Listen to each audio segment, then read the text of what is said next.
Bab 2. Fungsi lembaga sosial dan macam-macam lembaga sosial. Assalamualaikum warahmatullahi wabarakatuh.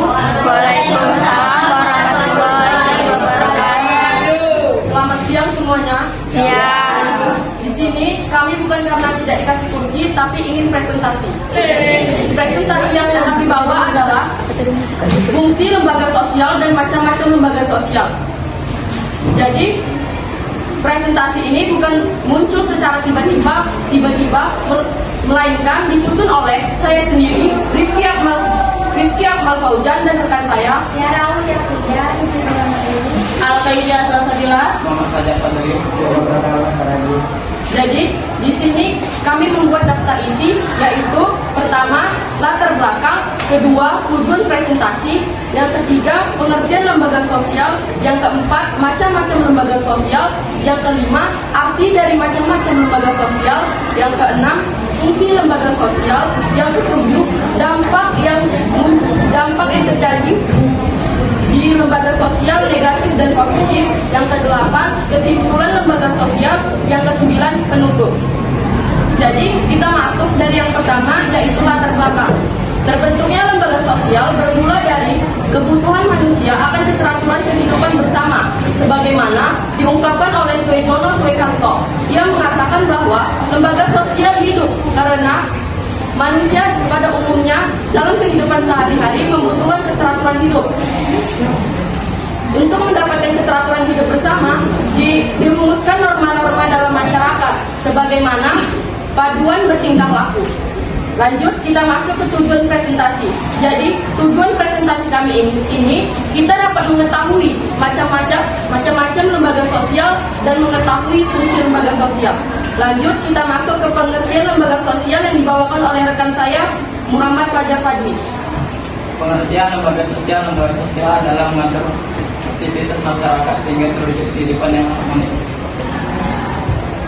Terus kita masuk ke macam-macam lembaga sosial. Kami mengambil 5 macam-macam lembaga sosial, yaitu lembaga Keluarga, politik, Agama, budaya.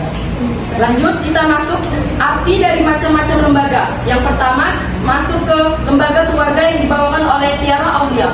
lembaga keluarga adalah suatu unit sosial dalam masyarakat, yaitu ayah, ibu, dan anak. Dan lembaga pendidikan yang dibawakan oleh rekan saya, Suci Purnama Dewi. Lembaga adalah tempat memperoleh dalam bentuk tertentu, termasuk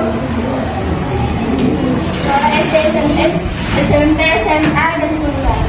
Dan lembaga politik saya sendiri yang membawakan, yaitu perilaku politik yang terpola dalam bidang politik atau pemilihan pejabat, yakni proses penentuan siapa yang akan menduduki jabatan tersebut dan menjalankan fungsinya. Lembaga agama yang dibawakan oleh Al-Khairah. Lembaga agama adalah lembaga yang mengatur kehidupan manusia dalam beragama, yang meyakini setiap agamanya. Dan lembaga budaya yang dibawakan oleh rekan saya, Mufti Yoga Pratama. Lembaga budaya adalah lembaga yang berperan sebagai pengembang budaya, ilmu pengetahuan, seni dan pendidikan masyarakat. Lanjut, kita masuk ke fungsi lembaga sosial. Jadi, fungsi lembaga sosial adalah untuk memberikan pedoman pada anggota masyarakat tentang dalam menghadapi suatu masalah yang muncul di dalam masyarakat. Lanjut, kita masuk ke dampak lembaga sosial negatif dan positif yang dibawakan oleh rekan saya, Al-Khairah. Negatifnya, turunnya harkat, nasabah, kepercayaan, nama baik, dan mengganggu kelancaran pelaksanaan tugas unit kerja. Positifnya, menjaga keutuhan masyarakat sebagai tempat sosialisasi dan internalisasi nilai dan norma yang berlaku di masyarakat. Ya, oke, kita masuk ke kesimpulan.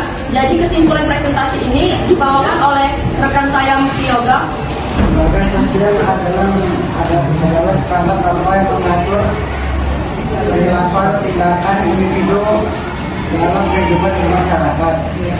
Seperangkat norma itu dimaksud dibentuk oleh masyarakat itu sendiri sehingga dapat dipertahankan dan dapat dirubah oleh masyarakat itu sendiri. Jadi hanya itu yang dapat saya sampaikan. Kami sampaikan. Semoga kita bisa memahami hal-hal tersebut. Terima kasih. Wassalamualaikum warahmatullahi wabarakatuh.